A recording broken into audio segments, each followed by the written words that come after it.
আমি তেজগাঁও থানা বিএনপির যুগ্ম আহ্বায়ক মোহাম্মদ আজাদ খান। আমরা তারেক রহমানের মেরামতের জন্য যে 31 দফা দিয়েছে, এই 31 দফার জন্য আমরা কাজ করছি, প্রতিনিয়ত কাজ করছি।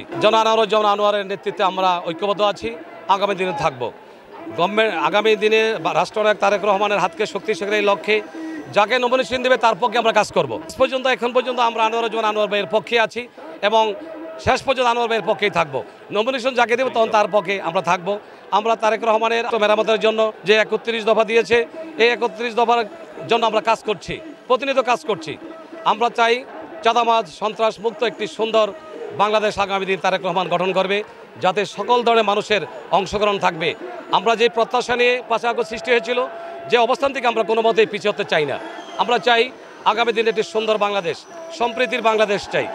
আমরা কোনো অবস্থাতেই অশান্তির বাংলাদেশ চাই না, যে বাংলাদেশে সকল ধরনের লোকই থাকবে, শুধু আমরা থাকবো আর সাধারণ মানুষ থাকবে না, সকলেই থাকবে।